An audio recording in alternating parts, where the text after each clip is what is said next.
Congressman, forgive me. You're undermining my cause here to try to contain some of the applause. We did have, I believe, Senator Clinton, a veiled reference to someone on this panel in Senator Edwards' answer, and I think I'd be remiss if I did not give you an additional 30 seconds to reply to that. Well, I'm just taking it all in. You know, I've noticed in the last few days that a lot of the other campaigns have been using my name a lot. But I'm here because I think we need to change America.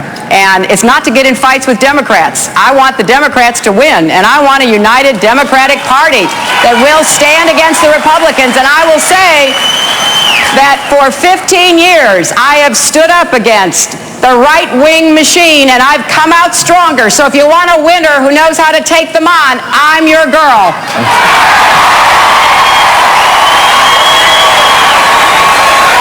I'm just wondering if Stephen A. Douglas and Abraham Lincoln had a moderator and if he had to try to quiet the crowd down. Totally unconnected to that, but back to our original topic, Senator Obama, the flip side to fair trade, obviously.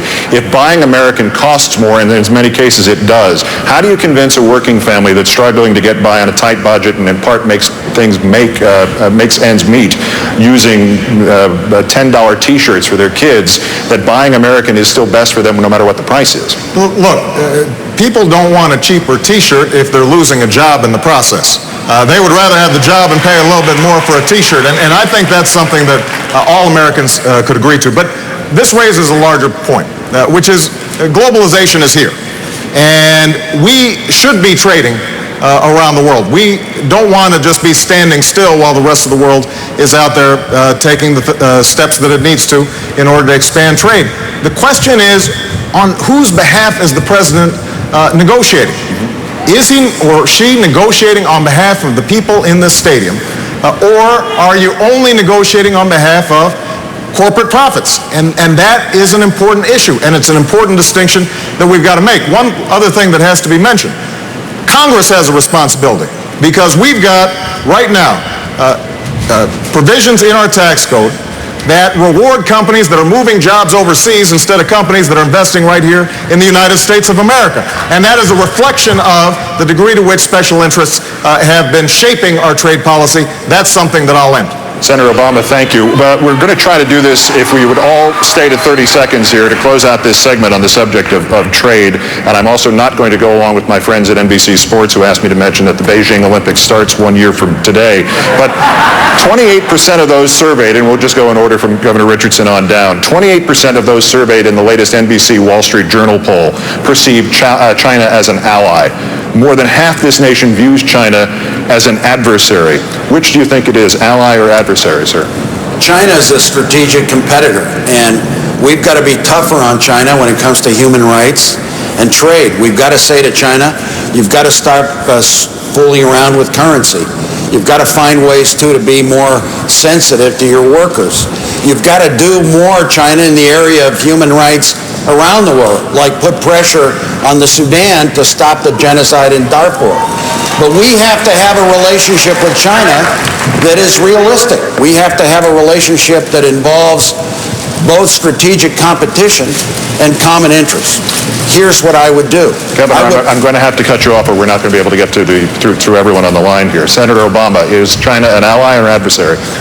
China is a competitor, but they don't have to be an enemy as long as we understand that they are going to be negotiating aggressively for their advantage, and we've got to have a president in the White House is negotiating to make sure that we're looking after American workers. That means enforcing our trade agreements. It means that if they're manipulating their currency, that we take them to the mat on that issue. It means that we are also not running up deficits and asking China to bail us out and finance them, because it's pretty hard to have a tough negotiation when the Chinese are our bankers, and that's something that we're going to have to change. Senator, thank you. Senator Biden, we have 2 votes for competitor. Is China an ally or an adversary? They're neither. The fact of the matter is, though, they hold the mortgage on our house.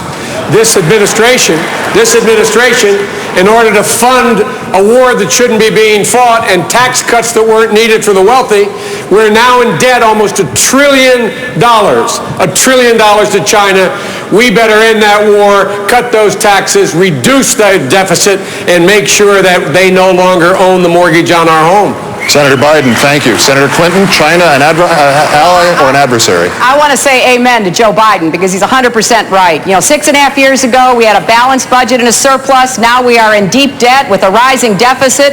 And it is absolutely true that George Bush has put it on the credit card, expecting our children and grandchildren to pay for it. We've got to get back to fiscal responsibility in order to undercut the Chinese power over us because of the debt we hold. We also have to deal with their currency manipulation. We have to have tougher standards on what they import into this country. I do not want to eat bad food from China or have my children having toys that are going to get them sick. So let's be tougher on China going forward. Senator Clinton, thank you. Senator Dodd. Well, again, I'd agree with what's been said here. In fact, last week I passed legislation out of the committee to deal with the Chinese currency situation. It's a massive subsidy for them in terms of disadvantaging our manufacturers here. And I would say they're a competitor, but be careful. It's getting close to adversary. Let's not have any illusions here. China's investing a great deal of its resources in building up a military capacity. And in the 21st century, we better recognize here that while they're competitors today, if we're not careful here, that we could face some serious problems with China in the latter part of this century. We need to be insisting